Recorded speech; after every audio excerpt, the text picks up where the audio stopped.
Hello friends, welcome to my YouTube channel. आज के इस वीडियो में आईसीएआर टेक्नीशियन 2022 की परीक्षा के लिए प्रैक्टिस सेट नंबर 17 सॉल्व करेंगे। इस प्रैक्टिस सेट में जो आपका 2 मार्च को एग्जाम हुआ है आईसीएआर टेक्नीशियन का, सेकंड शिफ्ट में जो भी क्वेश्चन पूछे गए इस वीडियो में डिस्कस करेंगे। तो इस वीडियो को पूरा जरूर देखिए। वीडियो अच्छा लगे वीडियो को लाइक और शेयर जरूर करें। चैनल पर नए हैं तो चैनल को सब्सक्राइब कर लें, पास में आपके बेल आइकन होगा उसको भी दबा लें। इससे आने वाली नए वीडियो की नोटिफिकेशन आप सभी लोगों तक आसानी से पहुंच जाएगी। तो चलिए स्टार्ट करते हैं आज का वीडियो। जो आपका आईसीएआर टेक्नीशियन का 2 मार्च 2022 को एग्जाम हुआ है सेकंड शिफ्ट में। तो सेकंड शिफ्ट के हम लोग लगभग 48 से 50 क्वेश्चन डिस्कस करने वाले हैं। तो जिन बच्चों का एग्जाम 4 मार्च को है तो एग्जाम देने से पहले ये पूरा वीडियो देख लीजिएगा आप लोग, काफी इंपॉर्टेंट वीडियो है। पहला क्वेश्चन का पूछा गया था कि आर्टिकल 19A, 19B, 19C के बारे में सही मिलान। तो देखिए गाइस, आर्टिकल 19A में बोलने की आजादी है, आर्टिकल बी में सभा की आजादी है, आर्टिकल सी में संघ बनाने की आजादी है और आर्टिकल 19D में पूरे देश में आने जाने की आजादी है। ओके, अगला क्वेश्चन देखते हैं।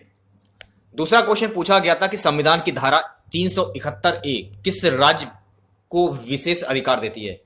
जो संविधान की जो धारा है 371A, ये किस राज्य को विशेष अधिकार देती है? तो ये देती है नागालैंड को। तो इस क्वेश्चन से रिलेटेड एक्स्ट्रा फैक्ट जान लेते हैं। इसी तरह अनुच्छेद 371A के तहत नागालैंड 3 विशेष अधिकार दिए गए हैं। पहला अधिकार क्या है देख लीजिए आप लोग। भारतीय संसद का कोई भी कानून नागालैंड के लोगों के सांस्कृतिक और धार्मिक मामलों में लागू नहीं होगा। दूसरा है नागालैंड लोगों के प्रथागत कानूनों और परंपराओं को लेकर संसद का कानून और सुप्रीम कोर्ट का कोई आदेश लागू नहीं होगा। अगला क्वेश्चन गाइस पूछा गया था, नेपाल पूरे राज्य से लोकतांत्रिक कब बना। तो नेपाल पूरे राज्य में लोकतांत्रिक कब बना? तो यह बना था 2008 में। नेपाल में वर्षों के राजनीतिक उथल पुथल और संघर्षों के बाद 20 सितंबर 2015 को नया संविधान लागू किया गया है। सो गाइस, अगला क्वेश्चन पूछा गया था कि पीएम उदय योजना कहां से लॉन्च हुई है। तो पीएम उदय योजना ये दिल्ली से लॉन्च हुई है। इस क्वेश्चन से रिलेटेड एक्स्ट्रा फैक्ट जान लेते हैं विस्तार पूर्वक। उदय उज्ज्वल डिस्कॉम इंश्योरेंस योजना उदय भारत की विद्युत वितरण करने वाली कंपनियों के आर्थिक पुनरुत्थान के लिए शुरू की गई है। भारत सरकार की एक योजना यह 5 नवंबर 2015 को आरंभ हुई थी, जिसके तहत राज्य एवं केंद्र शासित प्रदेशों की घाटे में चल रही विद्युत वितरण कंपनियों को घाटे से उबारने एवं उनकी वित्तीय स्थिति को सुदृढ़ करने का कार्य किया जा रहा है। इसी योजना के कारण ही राजस्थान की विद्युत वितरण कंपनियों के घाटे में काफी हद तक सुधार हुआ है। इन कंपनियों का घाटा 27.3% से घटकर वर्तमान में 23.6% हो गया है। अगला क्वेश्चन गाइस पूछा गया था कि प्रोकैरियोटिक कोशिका में क्या होता है। तो इसमें जो होता है वो होता है राइबोसोम, माइटोकॉन्ड्रिया होगा नहीं, लाइसोसोम होगा नहीं और रास राजधानी होगा नहीं। तो आंसर हो जाएगा ऑप्शन डी, राइबोसोम। इस क्वेश्चन से रिलेटेड एक्स्ट्रा फैक्ट जानेंगे। प्रोकैरियोटिक कोशिका में कोई स्पष्ट केंद्रक नहीं होता है। केंद्रीय पदार्थ कोशिका द्रव में बिखरे होते हैं। इन कोशिकाओं के कलाविहीन केंद्रक को आरंभिक केंद्रक कहते हैं। इन कोशिकाओं में क्लोरोप्लास्ट, गोजी बॉल्डी, तारककाय, माइक्रोकांडिया तथा अंत द्रव्य जालिका ईआर होती है। अगला क्वेश्चन गाइस पूछा गया था कि चिपको आंदोलन किस दशक में हुआ। चिपको आंदोलन मूलतः उत्तराखंड के वनों की सुरक्षा के लिए वहां के द्वारा 1970 के दशक में आरंभ किया गया आंदोलन है। इसमें लोगों ने पेड़ों को गले लगा लिया ताकि उन्हें काटा ना जा सके। अगला क्वेश्चन गाइस पूछा गया था कि सिंडिकेट बैंक का विलय किस बैंक में हुआ है। 1 अप्रैल 2020 को केनरा बैंक में सिंडिकेट बैंक का मर्जर हुआ था। मर्जर के बाद केनरा बैंक देश का चौथा सबसे बड़ा सरकारी बैंक बन गया है। 8वां क्वेश्चन, 1526 में बाबर ने इब्राहिम लोदी को हराकर दिल्ली के अलावा और किस शहर पर कब्जा किया। करनाल, आगरा, हिसार, पानीपत। ऑप्शन बी जो है आपका बिल्कुल करेक्ट हो जाएगा, आगरा पर कब्जा किया था। इस क्वेश्चन से रिलेटेड एक्स्ट्रा फैक्ट जानेंगे। तो देखिए गाइस, बाबर जो था इसका पूरा नाम था जहूरुद्दीन मोहम्मद उर्फ बाबर। मुगल साम्राज्य के संस्थापक और प्रथम शासक था। इनका जन्म मध्य एशिया के वर्तमान उज्बेकिस्तान में हुआ था। यह तैमूर और चंगेज खान का वंशज था। मुमय्यान नामक पग शैली का जन्मदाता बाबर को ही माना जाता है। 1504 ईस्वी में काबुल था, 1507 ईस्वी में कंधार को जीता तथा बादशाह की उपाधि धारण की। 1519 से 1526 ईस्वी तक भारत पर इसने 5 बार आक्रमण किया। 1526 में इन्होंने पानीपत के मैदान में दिल्ली सल्तनत के अंतिम सुल्तान इब्राहिम लोदी को हराकर मुगल साम्राज्य की नींव रखी। बाबर ने 1527 में खानवा, 1528 में चंदेरी तथा 1529 में घगर जीतकर अपने राज्य को सुरक्षित किया। 1530 ईस्वी में इसकी मृत्यु हो गई। अगले क्वेश्चन की बात करेंगे। 8वां क्वेश्चन का पूछा गया था, जनसंख्या नीति किस वर्ष लागू हुई? तो 1976 में देश की पहली जनसंख्या नीति की घोषणा की गई। इस क्वेश्चन से रिलेटेड एक्स्ट्रा फैक्ट जान लेते हैं। साल 1976 में देश की पहली जनसंख्या नीति की घोषणा की गई। बाद में 1981 में इस जनसंख्या नीति में कुछ संशोधन भी किए गए।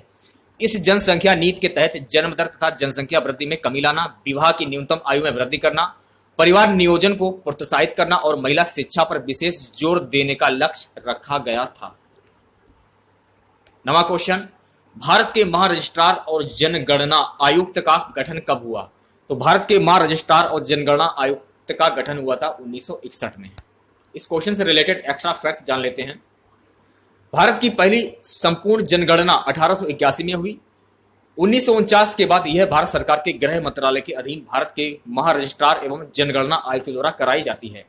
1951 के बाद सभी जनगणनाएं 1948 की जनगणना अधिनियम के तहत कराई गई। अंतिम जनगणना 2021 में कराई गई थी तथा आगामी जनगणना 2021 में कराई जाएगी, जो हो चुकी है। ठीक है।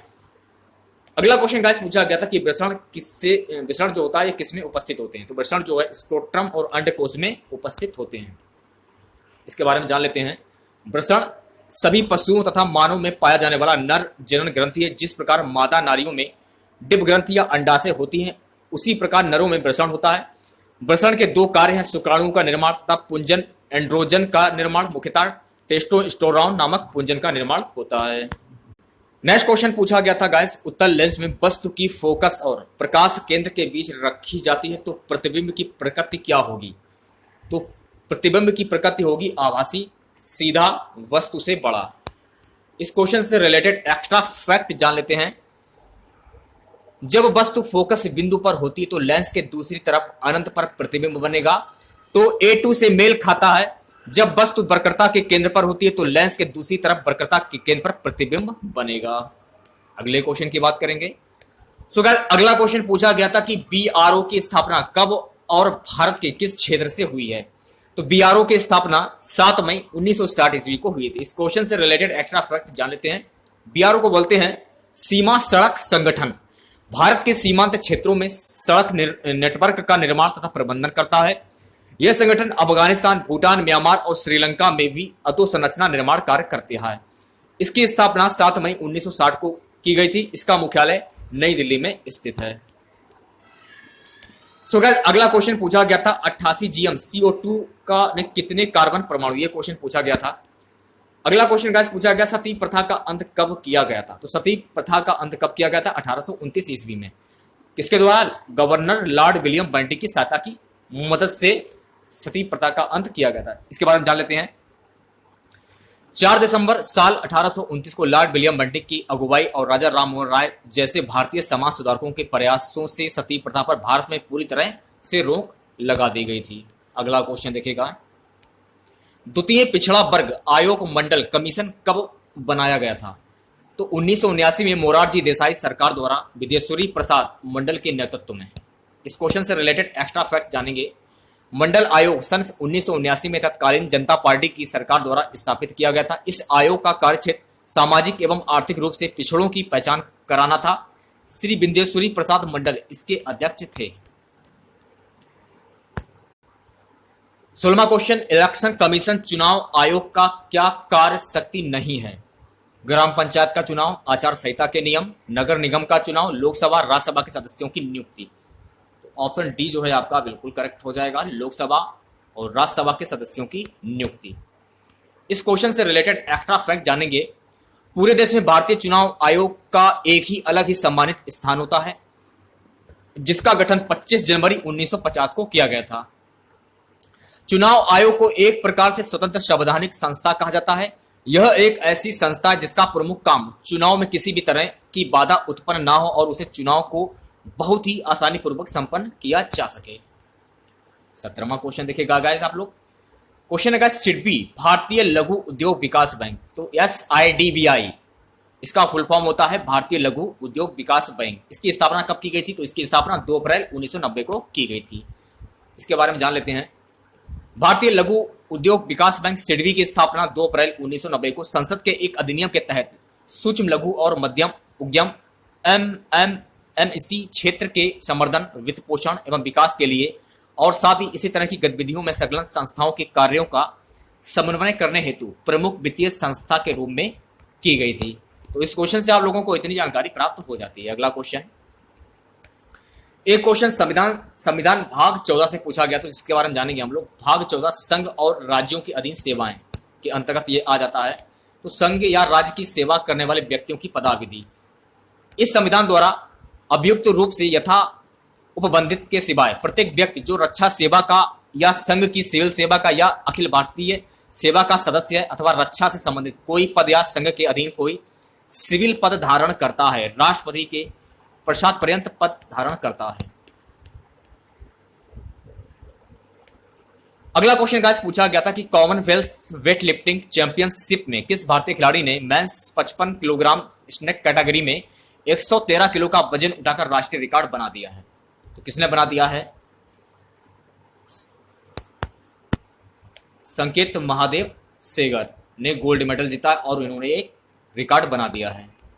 इस क्वेश्चन से रिलेटेड एक्स्ट्रा फैक्ट जानेंगे। संकेत महादेव सरगर ने चल रही राष्ट्रमंडल भारोत्तोलन championship Commonwealth weight lifting championship 2021 में पुरुषों की 55 किलोग्राम स्नैच श्रेणी में स्वर्ण पदक जीता। उन्होंने पुरुषों के 55 किलोग्राम स्नैच वर्ग में 113 किलोग्राम भार उठाकर राष्ट्रीय रिकॉर्ड बनाया। देखिए गाइस, एक क्वेश्चन पूछा गया था कि यूनिक फेस रिकग्निशन टेक्नोलॉजी ये किससे संबंधित है? तो इस क्वेश्चन का हमको आंसर नहीं मिल पाया है। अगर आप लोगों को मालूम हो तो कमेंट करके आप लोग बता सकते हैं। काफी मैंने सर्च किया लेकिन इसका आंसर हमको नहीं मिल पाया है। सो गाइस, अगला क्वेश्चन, अक्टूबर 2021 में SACRED पोर्टल किस हेतु लॉन्च किया गया? तो किस लिए लॉन्च किया गया था? सामाजिक न्याय एवं अधिकारिता मंत्रालय ने वरिष्ठ नागरिकों के लिए senior citizen for reemployment and dignity sacred portal का विमोचन किया है। सामाजिक न्याय और अधिकारिता मंत्रालय ने 1 अक्टूबर 2021 को अंतर्राष्ट्रीय वृद्धजन दिवस के अवसर पर SACRED पोर्टल को चालू किया। भारत में वरिष्ठ नागरिकों को रोजगार के अवसर तलाशने के लिए एक मंच प्रदान करने के लिए यह पोर्टल विकसित किया गया है। नेक्स्ट क्वेश्चन गाइस पूछा गया था, जम्मू कश्मीर का लोक नृत्य जो है वो कौन सा है? तो जम्मू कश्मीर का लोक नृत्य राउफ डमहल कूद। राउफ जम्मू और कश्मीर का प्रसिद्ध लोक नृत्य है जो रउफ जनजाति द्वारा किया जाता है। कश्मीरी लोगों के इस प्रसिद्ध लोक नृत्य को डमहल कहा जाता है। 23वां क्वेश्चन, राष्ट्रीय पार्टी की मान्यता के लिए क्या शर्तें हैं? एक पंजीकृत पार्टी को राष्ट्रीय पार्टी के रूप में तभी मान्यता दी जाती है जब वह नीचे सूचीबद्ध 3 शर्तों में किसी एक को पूरा करती है। वो 3 शर्तें कौन कौन सी देख लीजिए आप लोग। किसी दल को राष्ट्रीय पार्टी का दर्जा पाने के लिए कुछ शर्तें हैं। इसके तहत 3 शर्तें तय हैं जिनमें से कम एक शर्त पूरा करने पर किसी पार्टी को राष्ट्रीय होने का दर्जा मिलता है। कोई पार्टी 3 राज्यों के लोकसभा चुनाव में 2% सीटें जीते, 4 लोकसभा सीटों के अलावा कोई पार्टी लोकसभा या विधानसभा चुनाव में 6% वोट पाए या कोई पार्टी 4 या इससे अधिक राज्यों में क्षेत्रीय पार्टी के रूप में मान्यता रखे। इन 3 शर्तों में जो पार्टी एक शर्त भी पूरा करती है तो उसे राष्ट्रीय पार्टी का दर्जा मिलता है। सो अगला क्वेश्चन पूछा गया था, भारत में कितने राष्ट्रीय राजनीतिक पार्टी हैं? तो भारत में कुल 8 राजनीतिक पार्टी हैं। अगला क्वेश्चन का पूछा गया था, आंख का काचाप द्रव कहां पाया जाता है? नेत्र काचाप द्रव एक स्पष्ट जेल है जो लेंस और नेत्र गोलक की रेटिना के बीच अंतरिक्ष भरता है। आंख के लेंस के पीछे एक पारदर्शी द्रव होता है जिसे काचाप द्रव कहते हैं। यह नेत्र लेंस और रेटिना के बीच होता है। सो अगला क्वेश्चन पूछा गया था कि वर्नाकुलर प्रेस एक्ट कब पारित हुआ? तो वर्नाकुलर प्रेस है ये कब पारित किया गया? तो वायसराय लिटन द्वारा 1878 ईस्वी में ये पास हुआ था। Vernacular press act British Bharat में भारतीय भाषा यानी गैर अंग्रेजी प्रेस की स्वतंत्रता पर पर्दा डालने के लिए 1878 में कानून बनाया गया। लॉर्ड लिटन ने वर्नाकुलर प्रेस एक्ट 1878 पारित किया। एक क्वेश्चन का पूछा गया था कि हैदराबाद का पहला स्मारक जो यूनेस्को साइट में शामिल है, ये क्वेश्चन पूछा गया। इस क्वेश्चन का हमको आंसर नहीं मिल पाया है। यदि आप लोगों को मालूम हो तो कमेंट करके आप लोग बता सकते हैं। अगला क्वेश्चन का पूछा गया कि तमिल को शास्त्रीय भाषा का दर्जा कब दिया गया? तमिल को शास्त्रीय भाषा का दर्जा ये कब दिया गया? तो इसके बारे में जान लेते हैं हम लोग। साहित्य अकादमी जैसी संस्थाओं की सलाह के मद्देनजर वर्ष 2004 में केंद्र सरकार ने प्राचीन भाषा किसी अन्य भाषाई परंपरा से उत्पत्ति नहीं, प्राचीन साहित्य की समृद्ध परंपरा जैसे प्रावधानों के आधार पर शास्त्रीय भाषा देने की आधिकारिक शुरुआत की। वर्ष 2005 में तमिल यह दर्जा हासिल करने वाली दूसरी भाषा बनी। 17 सितंबर 2004 को तमिल भारत की आधिकारिक भाषा का दर्जा पाने वाली पहली भाषा थी। नेक्स्ट क्वेश्चन गाइस पूछा गया था कि central organisation for railway electrician, केंद्रीय रेल विद्युतीकरण संगठन का मुख्यालय ये कहां पर है? तो ये है प्रयागराज इलाहाबाद में, और इसकी स्थापना हुई थी 1979 में। ये आपको ध्यान में रखना, ठीक है। केंद्रीय रेल विद्युतीकरण संगठन central organisation for railway electrician पूरे भारतीय रेल नेटवर्क को विद्युतीकरण करने का प्रभारी है। इसका मुख्यालय इलाहाबाद में स्थित है। नेक्स्ट क्वेश्चन पूछा गया था स्तूप के चारों ओर लगा रेलिंग को क्या कहते हैं? स्तूप के चारों ओर घेरा या रेलिंग होती है जिसे वेदिका कहा जाता है। स्तूप का अर्थ ही थुआ या टीला होता है। स्तूप के प्रारंभिक रूप चैत्य कहलाता है। चैत्य का शाब्दिक अर्थ होता है चिता संबंधी। ओके, एक क्वेश्चन आपका थर्माइट से रिलेटेड पूछा गया था कि what is a thermite, thermite क्या होता है, तो इसके बारे में जान लेते हैं। सन 1895 में जर्मन वैज्ञानिक हॉस गोल्ड स्मिट ने क्रोमियम और मैग्नीज धातु बनाने के प्रति में एक मिश्रण खोज निकाला जिसके द्वारा अनेक धातुओं के ऑक्साइडों का सरलता से अवकरण हो सकता है। ऐसे में एक सम्मिश्रण को थर्माइट कहते हैं। धातु और धातु ऑक्साइड के बीच एक ऊष्माक्षेपी अभिक्रिया है। अगला क्वेश्चन का पूछा गया था 6.5 pH वाले पदार्थ में HCl की कुछ मात्रा को मिलाया जाए तो उसकी प्रकृति और pH क्या होगी? तो अम्लता बढ़ जाएगी क्योंकि HCl प्रबल अम्ल है। सो गाइस, अगला क्वेश्चन पूछा गया था मानव विकास सूचकांक HDI किस आधार पर मानक तय करता है?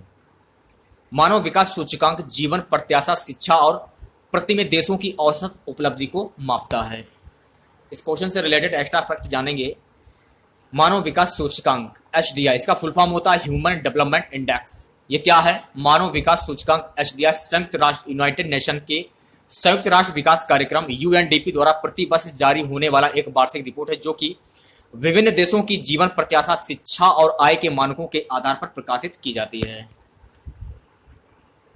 सो गाइस, अगला क्वेश्चन पूछा गया था कि नोकरेक नेशनल पार्क ये कहां पर स्थित है? तो नोकरेक नेशनल पार्क ये पश्चिम गारो हिल्स जिला मेघालय में स्थित है। नोकरेक राष्ट्रीय उद्यान भारत के मेघालय राज्य में पश्चिम गारो हिल्स जिले में स्थित एक राष्ट्रीय उद्यान है जिसका क्षेत्रफल 47.48 वर्ग किलोमीटर है। अगला क्वेश्चन गाइस पूछा गया था कि ठोस विलय में तरल विलायक का विलयन का उदाहरण।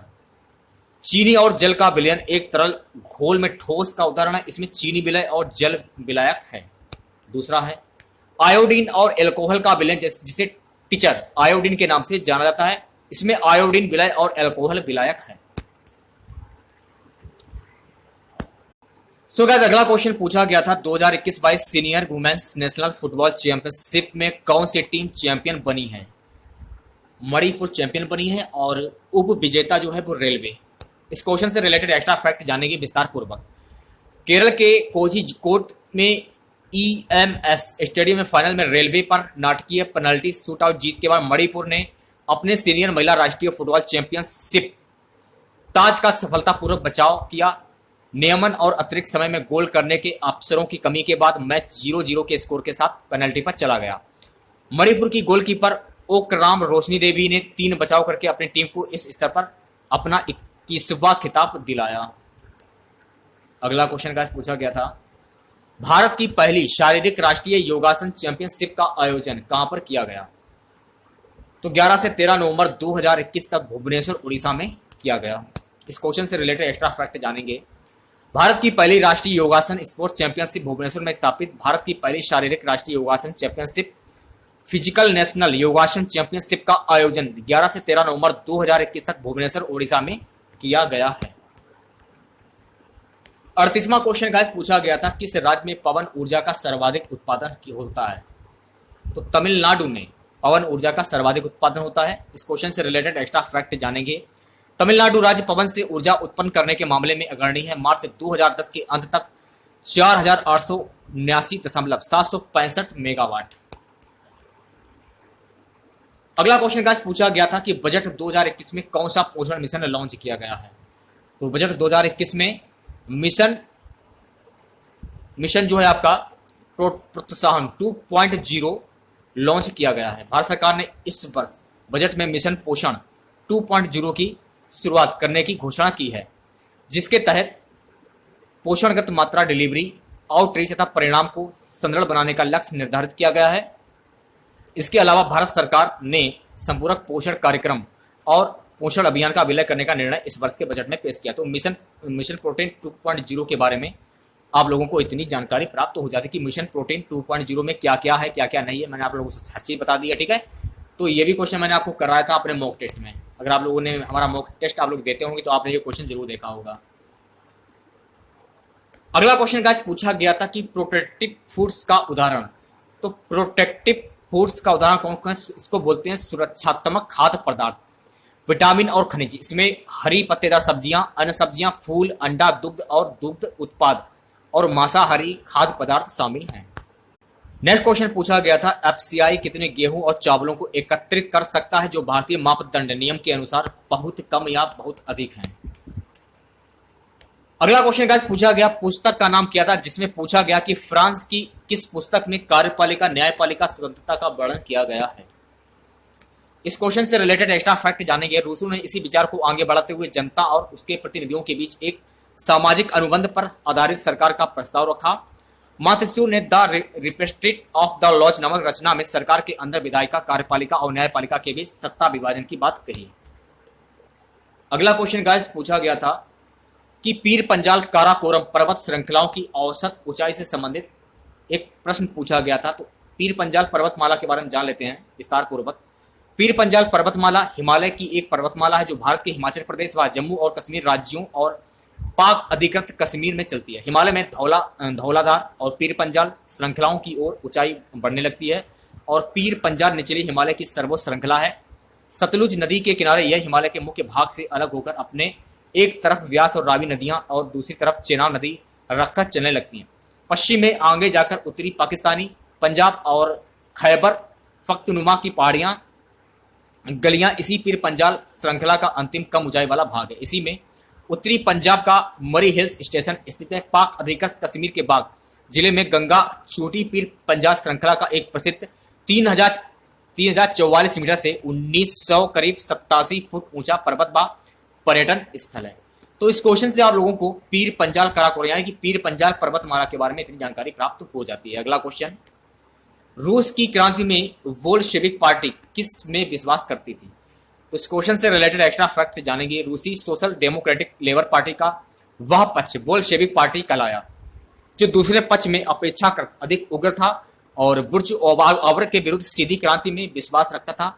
1898 में मार्क्सवादियों ने मिन्स्क में रूसी सोशल डेमोक्रेटिक पार्टी की स्थापना की थी। गाइस अगला क्वेश्चन पूछा गया कि फॉर्मिक एसिड का फार्मूला पूछा गया था। तो इसका जो फार्मूला होता है वो होता है HO2H। ये आपको ध्यान रखना है, ठीक है। एक क्वेश्चन आपका हिटलर द्वारा यहूदियों पर लगाए गए प्रतिबंध से रिलेटेड क्वेश्चन पूछा गया था। एक क्वेश्चन प्लास्टिक रिव्यूज से रिलेटेड एक क्वेश्चन पूछा गया था। क्वेश्चन क्या था ये हमको नहीं मिल पाया है। और एक क्वेश्चन था कि 2014 में चावल का उत्पादन कितना मैट्रिक टन था और 2019 में कम था या ज्यादा। इस टाइप का एक क्वेश्चन पूछा गया था, तो यह आपको याद रख लेना, ठीक है। तो आज के इस वीडियो में बस इतना ही। आशा करते हैं आज का वीडियो आप लोगों को पसंद आया होगा। वीडियो अच्छा लगे वीडियो को लाइक और शेयर जरूर करें। चैनल पर नए हैं तो चैनल को सब्सक्राइब कर लें। पास में आपके बेल आइकन होगा उसको भी दबा लें। इससे आने सारी नए वीडियो की नोटिफिकेशन आप सभी लोगों तक आसानी से पहुंच जाएगी। आज के इस वीडियो की पीडीएफ फाइल आप हमारे टेलीग्राम ग्रुप से प्राप्त कर सकते हैं। टेलीग्राम ग्रुप का लिंक जो है वीडियो के डिस्क्रिप्शन में दिया गया है। तो मिलते हैं नेक्स्ट वीडियो के साथ। जय हिंद, जय भारत।